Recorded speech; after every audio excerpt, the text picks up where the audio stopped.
इस chemistry class में आप लोग का स्वागत है। पिछली क्लास में देखा कि ये जो क्रिस्टल सिस्टम होते हैं, निकाय होते हैं, ये 7 प्रकार के होते हैं। आज इस क्लास में घनीय एकक सेल के विश्लेषण पर चर्चा करेंगे। इसमें परमाणु त्रिज्या एवं कोर की लंबाई देखेंगे। एक एकक सेल में परमाणुओं की संख्या के बारे में देखेंगे। उपसह संयोजन संख्या या समन्वय संख्या किसे कहते हैं, इसके बारे में देखेंगे। घनीय क्रिस्टल का घनत्व कैसे निकाला जाता है, इसके बारे में। एकक सेल की बीमाएं जो होती हैं उसको कैसे ज्ञात किया जाएगा, इसके बारे में देखेंगे। सभी महत्वपूर्ण बिंदुओं पर हम चर्चा करेंगे जो इस चैप्टर का महत्वपूर्ण टॉपिक है। सबसे पहले हम बात करते हैं कि घनीय इकाई सेल होती है।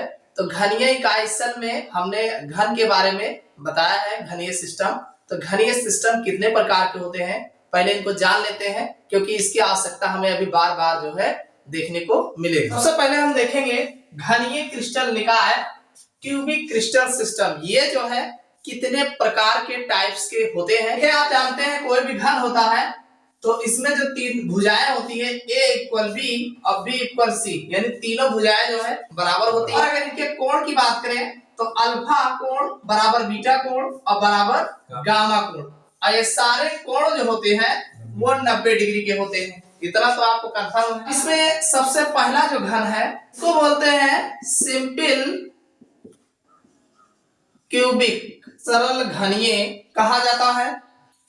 दूसरा है बॉडी सेंटर्ड क्यूबिक, जिसे काय केंद्रित घनीय कहा जाता है।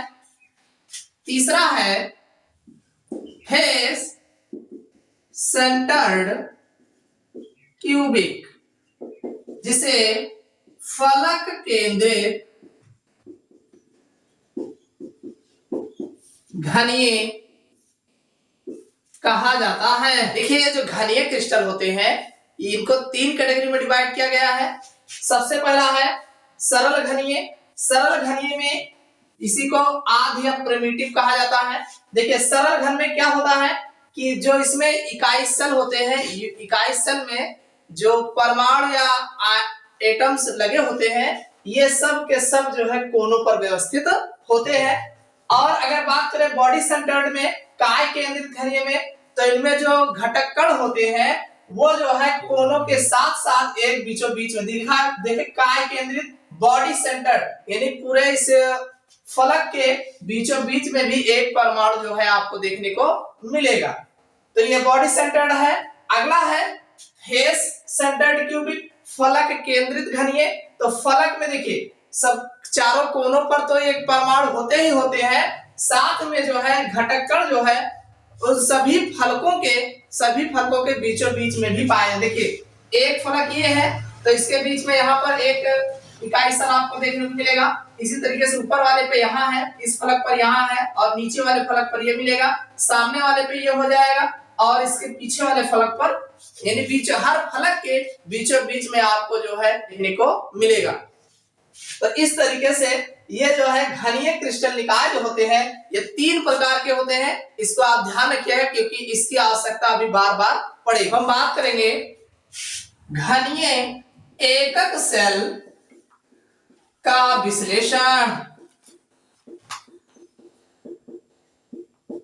जिसे हम analysis of cubic unit cell. हम बात करेंगे घनीय एकक सेल का विश्लेषण, यानी जो घन होता है तो घनीय एकक सेल, इकाई सेल जो होती है वो विभिन्न इकाई सेलों से मिलकर बना होता है। तो अब विभिन्न इकाई सेलों को तो एक साथ हम नहीं देखेंगे, उसके एक इकाई सेल के बारे में हम विश्लेषण करते हैं और उसी इकाई सेल के आधार पर जितने भी घर लगे होते हैं सब उसी पैटर्न पर व्यवस्थित होते हैं। ये एकक सेल होते हैं, उनके हम महत्वपूर्ण बिंदुओं पर चर्चा करेंगे। अब घनीय एकक सेल में कौन कौन से महत्वपूर्ण बिंदु होते हैं, तो सबसे पहला बिंदु है परमाणु त्रिज्या एवं कोण लंबाई। दूसरा जो बिंदु है प्रत्येक एकक सेल में परमाणुओं की संख्या। और अगला जो बिंदु है उपसह संयोजन संख्या या समन्वय संख्या। अगला जो बिंदु है घनीय क्रिस्टल का घनत्व। और इसका जो अगला बिंदु है एकक सेल की बीमाएं। देखिए घनीय एकक सेल में हम इन 5 बिंदुओं पर चर्चा करेंगे। और एक बात ध्यान सुन लीजिए, अगर आप किसी भी कॉम्पिटिटिव एग्जाम्स की तैयारी कर रहे हो, आईआईटी नीट या जेईई, या आप किसी भी बोर्ड एग्जाम्स की तैयारी कर रहे हो, तो ये मान के चलिए इसमें से एक आध क्वेश्चन आपको देखने को मिलेगा। बहुत ही ये इंपॉर्टेंट टॉपिक है। इस टॉपिक में परमाणु त्रिज्या एवं कोर की लंबाई हम ज्ञात करने को बताएंगे। प्रत्येक एकक सेल में परमाणुओं की संख्या, यानी एकक सेल में कितने परमाणु मिल करके उनकी संख्या कितनी होती है एकक सेल में, इसको हम निकालना बताएंगे। उपसह संयोजन संख्या, समन्वय संख्या, इसकी डेफिनेशन बहुत ही पूछी जाती है। और एक घनीय क्रिस्टल का घनत्व, यानी किसी भी घनीय क्रिस्टल का घनत्व कैसे ज्ञात किया जाता है, इसके बारे में बताएंगे। एकक सेल की बीमाएं कैसे निकाली जाएगी, ये बहुत ही इंपॉर्टेंट टॉपिक है। और एक बार अगर आप लोग नए हो तो चैनल को सब्सक्राइब कर लीजिएगा कि अगले वीडियो का नोटिफिकेशन आपको प्राप्त हो सके। अब हम इसके एक एक टॉपिक पर जो है एक एक पॉइंट्स को बारी बारी करके देखते हैं। सबसे पहले हम बात करेंगे परमाणु त्रिज्या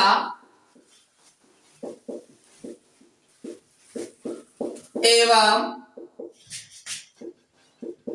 कोर की लंबाई। हम बात करेंगे परमाणु त्रिज्या एवं कोर की लंबाई। इसमें हमने आपको घनीय में 3 प्रकार के घन बताए, तो सरल घन बताए, काय केंद्रित घन बॉडी सेंटर्ड क्यूबिक बताए, और फलक केंद्रित घन। 3 प्रकार के घन बताए। तो तीनों घन के जो है हमें परमाणु त्रिज्या एवं कोर की लंबाई कैसे निकाला जाएगा, इसको हम देखते हैं। तो सबसे पहले इसमें हम बात करेंगे सरल घनीय, जिसे हम सिंपल क्यूबिक, यस्सी अगर लिखा हो तो समझ जाइए सिंपल क्यूबिक है। जालक के लिए अगर सिंपल क्यूबिक जालक है तो इसका जो R होता है वो a/2 होता है। जो त्रिज्या होती है R जो होता है वो a/2 होता है। R बराबर a/2 या इसी को d/2 भी लिख सकते हैं। अब यहाँ पे R क्या है, A क्या है, D क्या है। यहाँ R बराबर विभिन्न एकक सेलों की परमाणु त्रिज्या। R जो है विभिन्न एकक सेलों की परमाणु त्रिज्या है। और A इक्वल कोर लंबाई। और अगर हम D की बात करें, किन्हीं दो निकटवर्ती कणों के बीच की दूरी। देखिए जो हमारा D है, इन्हीं दो निकटवर्ती कणों के बीच की दूरी। अगर इसको हम डायग्राम के हिसाब से देखें, इस डायग्राम में देखा जाए, देखिए मान लीजिए ये घटक कण है, परमाणु है जो किनारे किनारे लगे हैं एक दूसरे से। तो ये जो R होता है, देखिए एक परमाणु की जो त्रिज्या होती है, ये यहां से यहां तक की दूरी जो होती है, इसको हम R से रिप्रेजेंट करते हैं। और अगर हम बात A की करें तो यहां से यहां तक की एक बीमा, इसको एक बीमा बोलते हैं। तो ये यहां से यहां तक की जो दूरी होती है, इसे A से रिप्रेजेंट करते हैं। आप चाहे इधर से देख लीजिए, ये जो है A होता है। और अगर हम बात D की करें तो दो परमाणुओं की जो बीच की दूरी है, जैसे मान लीजिए एक फलक यहाँ पे है और यहां से यहां तक की जो दूरी होती है, इसको हम D से रिप्रेजेंट करते हैं। यानी दो परमाणुओं के मध्य की जो दूरी होती है उसे हम D से रिप्रेजेंट करते हैं। और ये जो कोर होते हैं, किनारे होते हैं, तो इन किनारों को जो है हम जो है A से रिप्रेजेंट करते हैं। तो वही यहाँ पे कहा गया कि सरल घन की अगर हम बात करें इस सिंपल क्यूबिक की, तो r जो होता है, जो त्रिज्या होती है वो a/2 होता है। आप देख रहे हैं दो गोला इसमें दिख रहा है, दो परमाणु दिख रहे हैं, तो अगर इसकी एक की त्रिज्या निकालोगे तो यहां से यहां तक की दूरी a है भाई, यहां से यहां तक की दूरी a है, तो a का आधा जो है ये r हो जाएगा। इसी तरीके से अगर हम d की बात करें तो d/2, देखिए अब अगर बात करें यहाँ पे यहां से यहां तक, तो दो परमाणु लगे हैं, तो दो परमाणु अब अगर हम इसको r बताएं तो भाई इसका भी तो आधा होगा भाई। दो परमाणु अगर ऐसे एक यहाँ लगा है और एक यहाँ लगा है, तो इसका बस d/2 जो है, इसका सिंपल क्यूबिक पे d का हाफ जो होगा वो r होगा। ये तो बात थी सरल घन के लिए। अगर हम काय केंद्रित घनीय, जिसे BCC बॉडी सेंटर्ड क्यूबिक कहा जाता है, चालक के लिए भाई, बॉडी सेंटर्ड क्यूबिक जालक के लिए अगर हम r की बात करें तो जो r होगा √3a/4 होगा। r की जो वैल्यू होगी √3a/4 होगा। और अगर इसमें हम d की बात करें तो √3a/2, BCC का जो है √3a/2 होगा। और इसकी जो त्रिज्या निकाली जाएगी √3a/4 होगा। अगर हम तीसरे की बात करें, फलक केंद्रित घनीय, जिसे हम FCC जालक के लिए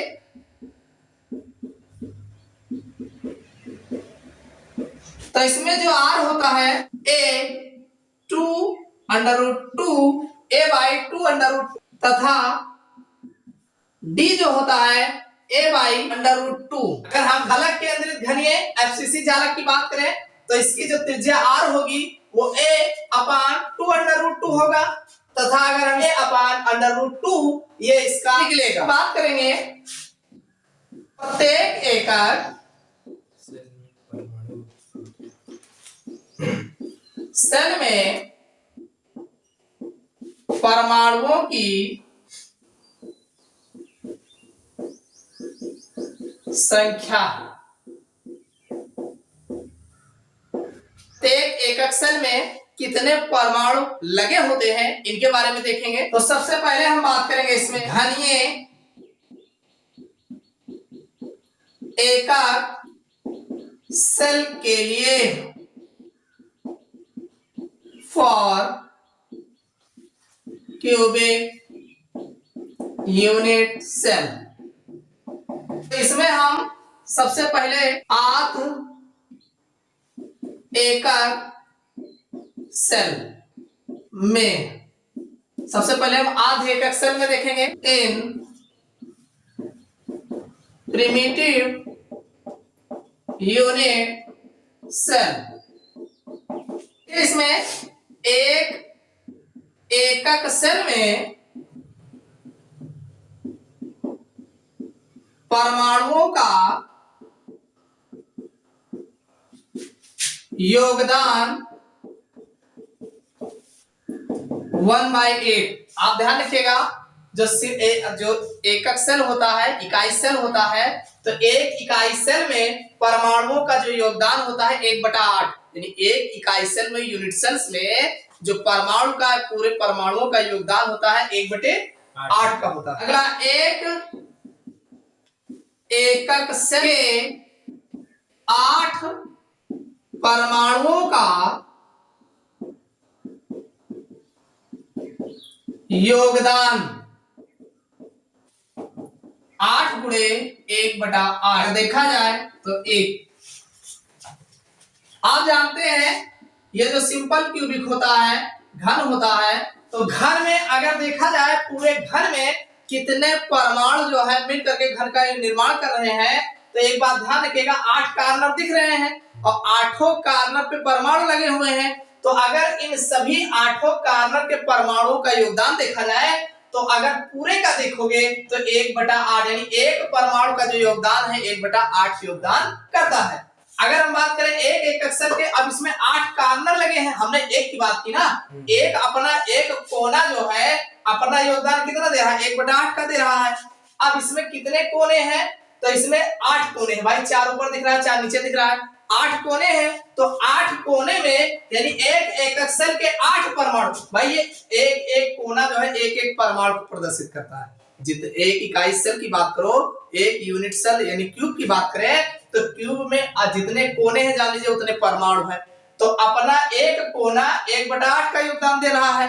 अब पता चला कि कितने कोने हैं, 8 कोने हैं, तो 8 कोना मिल करके कितने परमाणु का योगदान दे रहे भाई, एक कोना एक परमाणु, मान लीजिए एक कोना एक परमाणु है, तो 8 कोना कितना योगदान दे रहे हैं, तो 8 परमाणुओं का जो योगदान होगा भाई 8 लोग योगदान दे रहे हैं। और एक कितना दे रहा है, 1/8 का दे रहा है, तो कुल मिला के ये कट जाएगा 1, यानी पूरे इकाई सेल में एक परमाणु पूरा पूरा योगदान, यानी एक परमाणु लगा है। लगे तो 8 कोने हैं, लेकिन ये अकेले एक इकाई सेल की बात करें ना, ऐसे बहुत इकाई सेल मिल करके एक क्रिस्टल जाल बनाते हैं। तो अगर हम पूरे क्रिस्टल जाल की बात करेंगे, तो पूरे जाल में पहले एक एक इकाई सेल में देख लो कितने कितने परमाणु लगे हैं, तो एक एक इकाई सेल की बात कर लो, तो जितनी इकाई सेल मिलके बना होगा वो उतना परमाणु होगा। तो कुल मिला के एक इकाई सेल में वो जो है योगदान जो है वो एक परमाणु का होता है। 8 कोने जो है एक परमाणु का योगदान देते हैं। अर्थात प्रति एकक सेल परमाणुओं की संख्या बराबर 8 गुणे 1/8 बराबर 1 परमाणु प्रति एकक सेल। देखिए एक एकक सेल में अगर हम बात करें, एक इकाई सेल में तो जो परमाणुओं की संख्या होती है, कितने परमाणु मिलकर के एक इकाई सेल का निर्माण करते हैं, तो एक परमाणु जो है एक इकाई सेल का निर्माण करते हैं। दूसरा है काय केंद्रित एकक सेल में in body centred cubic unit cell. अब हम बात करते हैं, देखिए आधे एकक सेल में तो एक परमाणु का योगदान होता है। अब काय केंद्रित एकक सेल में बॉडी सेंटर्ड, इसी को बॉडी सेंटर्ड बीसीसी यूनिट इकाई में अगर हम बात करें, कोनों पर एक एकक सेल में परमाणु संख्या की बात करोगे तो ये बहुत प्रकार है।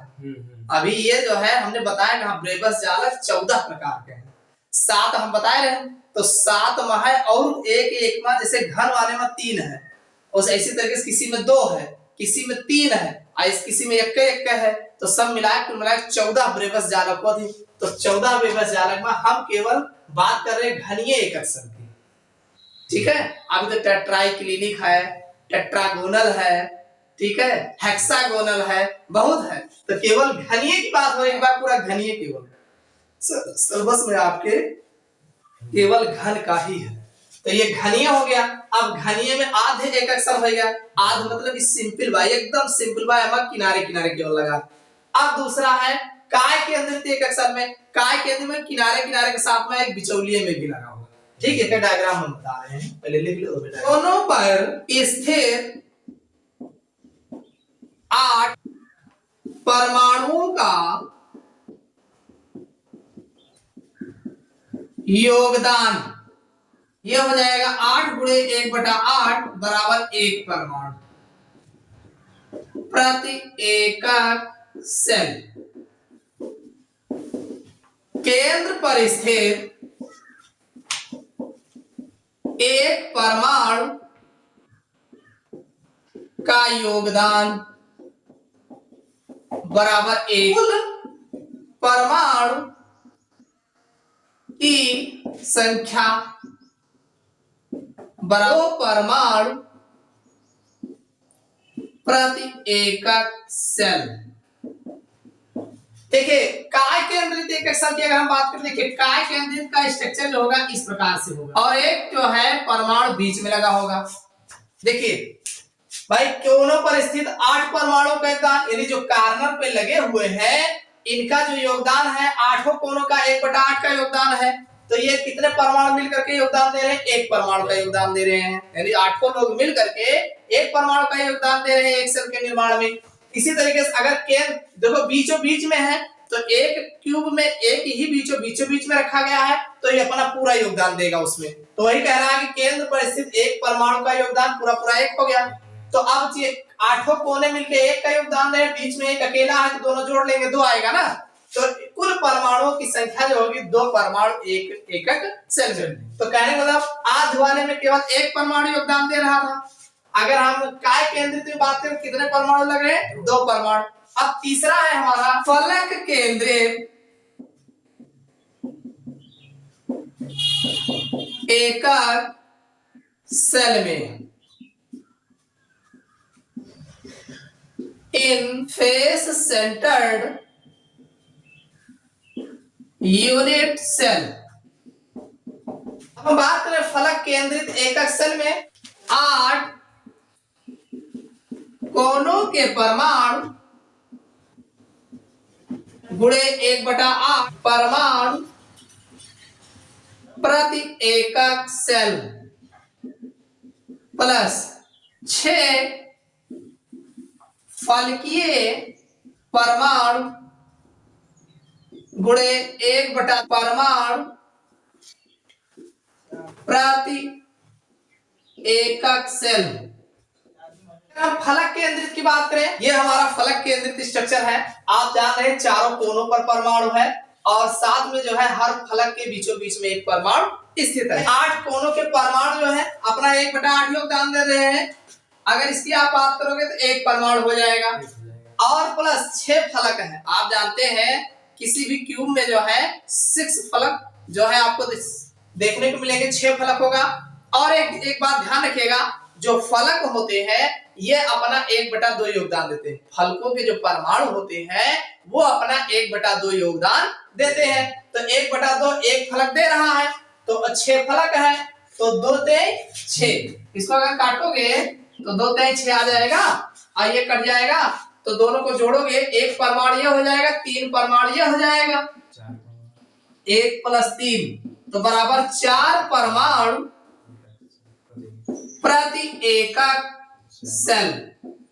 यानी जो फलक केंद्रित परमाणु होते हैं एकक सेल होता है, इसमें जो है 4 परमाणु मिल करके जो है एक इकाई सेल का निर्माण करते हैं। तो समझ में आ गया होगा कि जो प्रत्येक एकक सेल में जो परमाणुओं की संख्या होती है, सिंपल क्यूबिक अर्ध एकक सेल में अगर देखा जाए तो 1 परमाणु का योगदान होता है।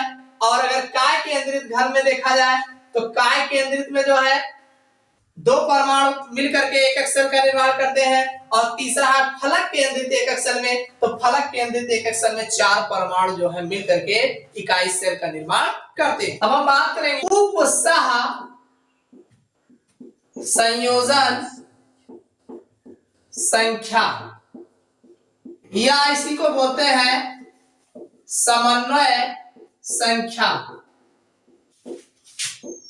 को ऑर्डिनेशन नंबर। अब ये उपसह संयोजन संख्या क्या होती है? यह जालक में एक परमाणु के चारों ओर उपस्थित निकटवर्ती परमाणुओं की संख्या को प्रदर्शित करती है। देखिए उपसह संयोजन संख्या या समन्वय संख्या ये बोर्ड एग्जाम में बहुत पूछे जाते हैं। इसमें होता क्या है कि देखिए कोई भी जाल होता है, क्रिस्टल जालक होता है, तो जालक में एक परमाणु यानी एक परमाणु की अगर हम बात करें तो वो एक परमाणु अपने चारों ओर जो है उपस्थित निकटवर्ती यानी उसके नजदीक एक परमाणु की अगर हम बात करें उसके चारों ओर कितने परमाणु लगे हुए हैं तो जितनी परमाणुओं की संख्या होती है भाई, एक परमाणु के चारों ओर कितने परमाणु लगे हैं, उनकी जो परमाणुओं की संख्या होती है उसे हम उपसह संयोजन संख्या या समन्वय संख्या कहते हैं। क्यूबिक यूनिट सेल, इधर हम क्यूबिक यूनिट सेल की बात कर लेते हैं और इसका कोऑर्डिनेशन नंबर की बात कर लेते हैं। अब यूनिट सेल में सबसे पहले सरल घनीय की बात करें। सरल घन की अगर हम बात करें जिसे हम सिंपल क्यूबिक कहते हैं, तो इसके कोऑर्डिनेशन नंबर किसे 6 होता है, यानी कोऑर्डिनेशन नंबर 6 होता है। सिंपल क्यूबिक में 6 परमाणु जो है इससे संपर्कित होते हैं। अगले की अगर हम बात करें काय केंद्रित घन की बात करें जिसे हम बीसीसी बॉडी सेंटर्ड क्यूब बोलते हैं, तो इसमें समन्वय संख्या जो होती है वो 8 होते हैं। तीसरा जो है फलक केंद्रित घन जिसे हम एफसीसी कहते हैं, इसमें 12 जो है कोऑर्डिनेशन नंबर होते हैं। देखिए ये समन्वय संख्या, देखो कोई भी अगर हम बात करें, जैसे हमने कहा कि ये जो क्रिस्टल होते हैं, तो क्रिस्टल का जो क्रिस्टल की संरचना की अगर हम बात करें, तो एक क्रिस्टल संरचना में बहुत सारे इकाई सेल मिलकर के क्रिस्टल जालक का निर्माण करते हैं। भाई एक क्रिस्टल जालक की अगर हम बात करें, तो एक क्रिस्टल जालक में बहुत सारे इकाई सेल मिलकर के जाल का निर्माण करते हैं।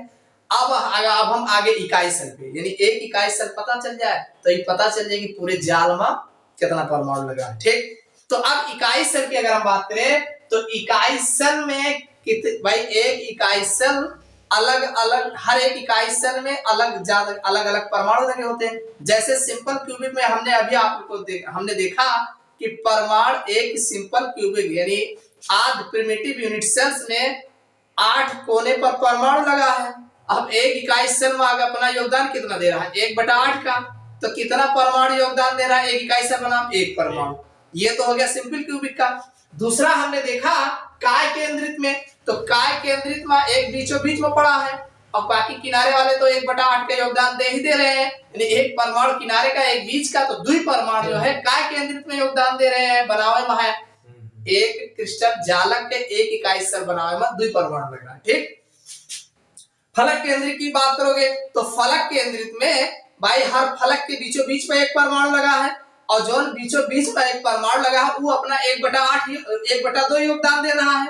1/8 किनारे वाले देता है और फलक के बीच वाले 1/2 योगदान देता है, क्योंकि वो फलक के बीच में है ना, जो फलक के बीच में है तो एक ऊपर वाले का योगदान दे, एक नीचे वाले का योगदान दे, तो इनका योगदान 1/2 हुए। तो 6 फलक है तो 6 का आधा कितना हुए 3 परमाणु कुल मिलाकर एक इकाई सेल बनावे में ये फलक वाले दे रहे हैं, और एक परमाणु जो है किनारे वाले दे रहे हैं, तो 3 1 4 परमाणु जो है फलक केंद्रित घन का निर्माण कर रहे हैं। ये तो कंफर्म है ना कितना परमाणु। अब एक इकाई सेल के बात होती है, ई का एक नहीं बात हो रही है कि पूरा जो है क्रिस्टल जालक बनावट कई जने योगदान देते हैं, अभी केवल एक इकाई सेल की बात।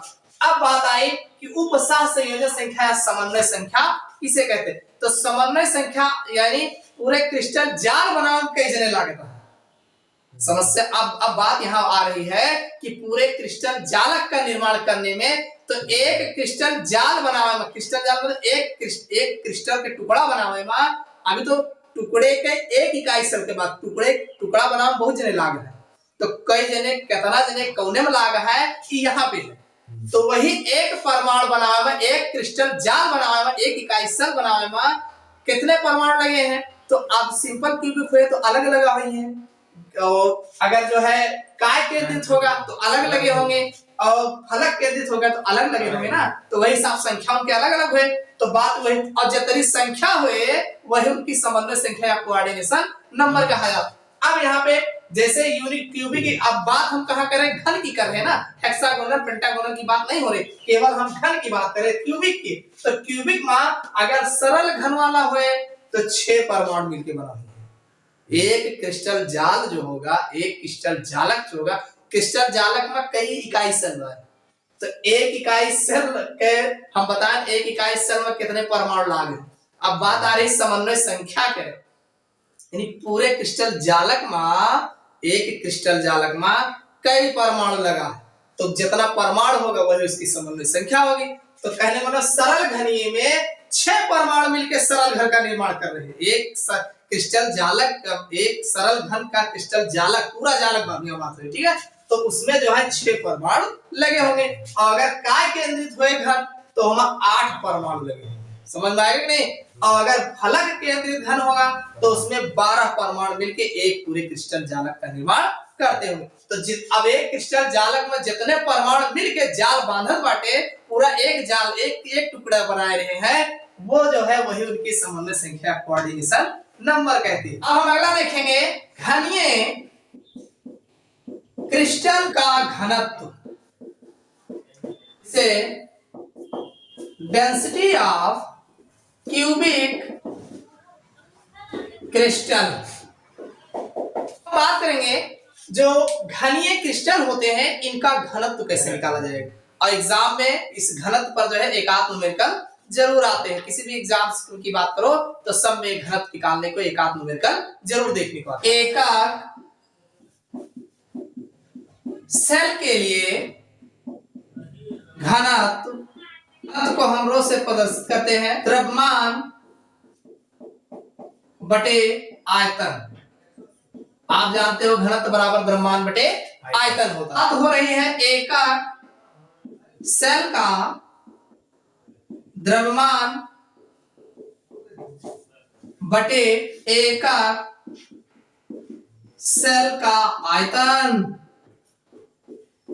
भाई हम घनत्व की अगर हम बात करें द्रव्यमान बटा आयतन, तो द्रव्यमान किसका होगा, एकक सेल का होगा ना। तो एकक सेल का द्रव्यमान बटे एकक सेल का आयतन। अब जो एकक सेल का द्रव्यमान होता है प्रति एकक सेल में परमाणुओं की संख्या गुणे एक परमाणु का द्रव्यमान। अब पूरे का बटा हो जाएगा। आप जानते हैं आयतन कैसे निकाला जाता है, लंबाई गुणे चौड़ाई गुणे ऊंचाई। एकक सेल का द्रव्यमान, तो प्रति एकक सेल में परमाणुओं की संख्या कितनी है और एक परमाणु का द्रव्यमान कितना होता है, तो ये हो जाएगा ऊपर नीचे आएंगे। तो एकक सेल का आयतन की बात हो रही है तो लंबाई गुणे चौड़ाई गुणे ऊंचाई, ये आयतन निकल आएगा।